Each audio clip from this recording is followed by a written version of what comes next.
American lady news now. And America's actually a pretty good country to be born a lady, Andy, until a few things happened last week that have made that significantly less the case. In fact, no one could blame American women here if they all suddenly decided to leave the country saying, that's it, we're f***ing out of here. This is complete bullshit. There has been a debate on contraception the last week, so ludicrous that part of me was wondering whether it was in fact a performance art piece to make us all question how terrible it would be to live in a country where something like this could actually happen. Either that or it was an ambitiously elaborate practical joke just to wind women up, with everyone showing almost superhuman commitment to the bit and not one single person suddenly bursting out laughing and saying, "Oh, I'm sorry, I can't do this. It's just the look on their lady faces." They're so angry, and understandably so. What we're discussing here is almost the brand new definition of myopic. Now, here's what's been happening here, and if you're a woman, you may want to board up the inside of your windows before you listen to this, so that you'll bounce back into the room when you try and throw yourself through the window in frustration. The battle is over whether religiously affiliated institutions should be mandated to offer full contraception health insurance coverage for female employees. Now, it's worth noting that actual religious institutions, actual houses of worship, are exempt from this, but affiliated institutions such as charities or universities are supposed to provide any employees with insurance that provide birth control. Now, it's worth noting as well, their employees don't have to use that. This is not about force-feeding Catholics the contraceptive pill, funneling it down their mouths. If you're against the use of contraception, you don't have to use it, Andy. It's just providing people with the choice to... Oh boy, there's that word that gets Catholics so angry. There's that, not the choice, and the option. It's the option to use it, should they want to. It's giving a woman right to option. Yeah, but that's a slippery slope, John, isn't it? Right. Because, you give women a right to option stuff, and then, within a couple of years, they're carving tits into Mount Rushmore, aren't they? We've all seen it happen. I think that's basically the concern. Is carving tits into Mount Rushmore is that one of those UN porn movies again? Oh, God. There was a congressional hearing on this with a congressional oversight committee chaired by Darrell Issa, who is a medically diagnosed arsehole. That's not an opinion, that's a scientific fact. And it featured an all-male panel. All men. Not a single woman, Andy. And that thudding sound you hear is hopefully American women bouncing back into the room after trying to throw themselves through their newly boarded up window in frustration. Pick yourselves up, ladies, because I'm not done. The board also called witnesses to testify, absolutely none of which were female. Zero. There's that thudding noise again. Good work, ladies. You boarded those windows up real good. To be fair, though, John, I mean, men can see both sides of this, because men began inside a woman.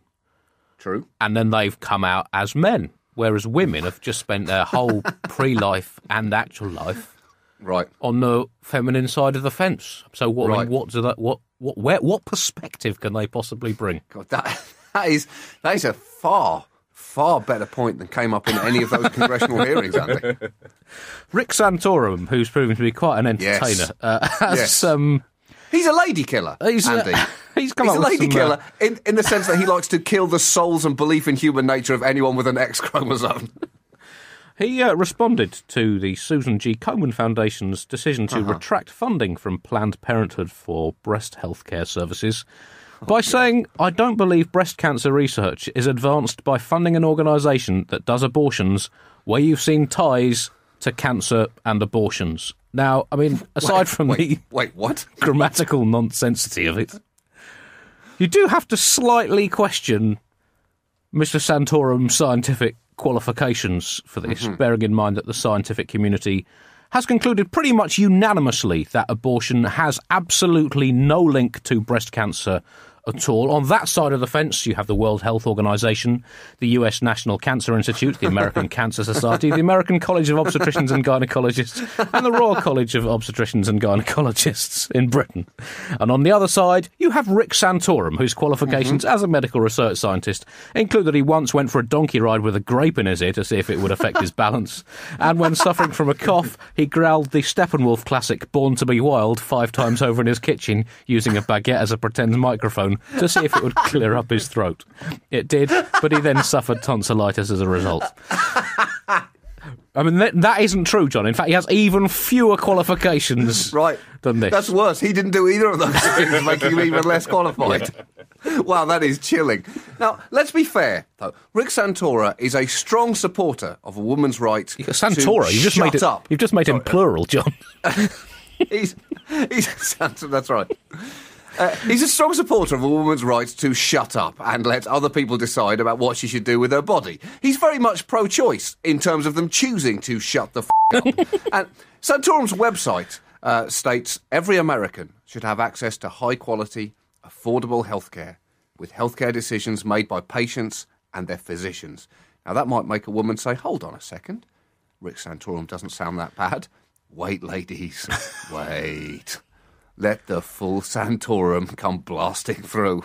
Because he is a staunch supporter of abortion, even in the case of rape. Even in the case of rape, telling CNN recently that a woman in that case should, and I quote, make the best out of a bad situation and accept the gift from God. Wow. I think women should say the same thing to Santorum, Andy, after from now until the end of his weaselly life, they see him in the street and kick him in the fucking balls.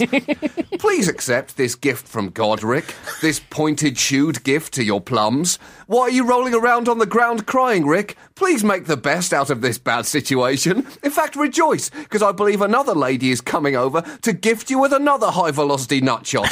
Praise be, Rick. God is graciously raining gifts into your groinal area, you fucking douche. God does seriously need to look at his present buying strategy. Having advised women to make the best out of a bad situation in this very bad situation, he has also today advised murder victims to look on the bright side and remember that they will have a real conversation stopper for St. Peter at the pearly gates. And you know what was most funny about it, St. Peter? I just bought exactly the same chainsaw the previous weekend. Talk about ironic. I guess this goes to show, John, that two wrongs don't make a right, but they do make a right-wing policy. And in other Republican science news, Stacey Campfield, a Republican member of the Tennessee Senate, said in January, and bear in mind when I say January, I mean January 2012, he said, most people realise that AIDS came from the homosexual community. It was one guy screwing a monkey, if I recall correctly, and then having sex with men. It was an airline pilot, if I recall. If I recall. Yep. If I recall. Yeah. He continued to say, my understanding is that it is virtually, not completely, but virtually, impossible to contract AIDS through heterosexual sex.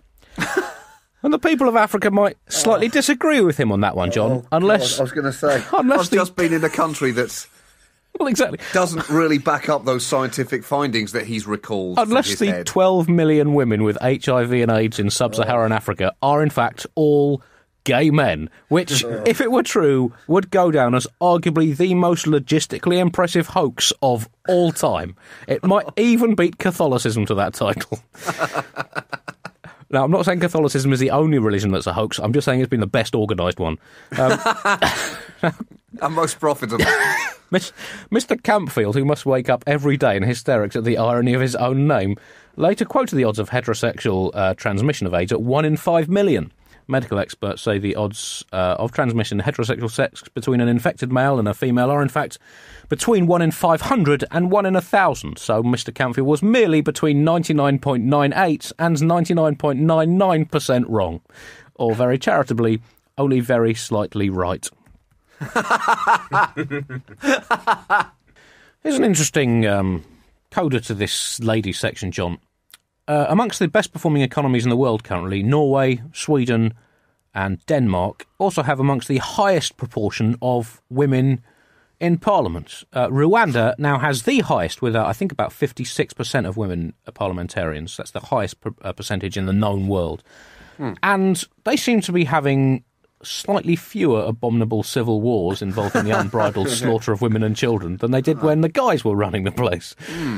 So I guess it's harder, when you look at these things, to indulge in the kind of reckless, damaging, short-term, dick-swinging politics and economics that have left so much of the world in such a mess when you don't physically have a dick to swing. A lesson for us all, sisters.